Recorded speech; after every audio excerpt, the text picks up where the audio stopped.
Hello ಗೆಳೆಯರೇ, ನಾನು ನಿಮ್ಮ ಅಪ್ಪು ಅಭಿಮಾನಿ ಕಿರಣ್. ಈ ವಿಡಿಯೋನ ಲೇಟಾಗಿ ಅಪ್ಲೋಡ್ ಮಾಡ್ತಾ ಇದ್ದೀನಿ. ಕಾಂತಾರ ಫಿಲಿಮ್ ನೋಡಿದ ಮೇಲೆ ಲೈವ್ ಆಗಿ ಕೋಲ ನೋಡಬೇಕು ಅಂತ ಅನಿಸಿತ್ತು, ಆದರೆ ಆಗಲಿಲ್ಲ. ಇದೇ ವರ್ಷ ಜನವರಿಯಲ್ಲಿ ನಮ್ಮ ಅಕ್ಕ ಮಾವ ಅವ್ರ ಮನೆಯಲ್ಲಿ ಕೋಲ ಇದೆ ಅಂತ ಹೇಳಿದ್ರು. ನಮ್ಮನ್ನು ಇನ್ವೈಟ್ ಮಾಡಿದರು.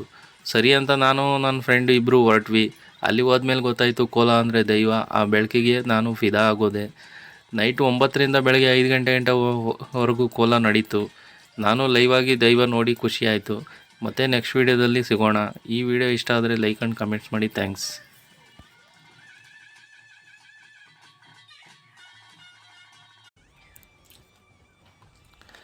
ಹಲೋ ಗೆಳೆಯರೇ, ನಾನು ನಿಮ್ಮ ಅಪ್ಪು ಅಭಿಮಾನಿ ಕಿರಣ್. ಈ ವಿಡಿಯೋನ ಲೇಟಾಗಿ ಅಪ್ಲೋಡ್ ಮಾಡ್ತಾ ಇದ್ದೀನಿ. ಕಾಂತಾರ ಫಿಲಿಮ್ ನೋಡಿದ ಮೇಲೆ ಲೈವ್ ಆಗಿ ಕೋಲ ನೋಡಬೇಕು ಅಂತ ಅನಿಸಿತ್ತು, ಆದರೆ ಆಗಲಿಲ್ಲ. ಇದೇ ವರ್ಷ ಜನವರಿಯಲ್ಲಿ ನಮ್ಮ ಅಕ್ಕ ಮಾವ ಅವ್ರ ಮನೆಯಲ್ಲಿ ಕೋಲ ಇದೆ ಅಂತ ಹೇಳಿದ್ರು. ನಮ್ಮನ್ನು ಇನ್ವೈಟ್ ಮಾಡಿದ್ರು.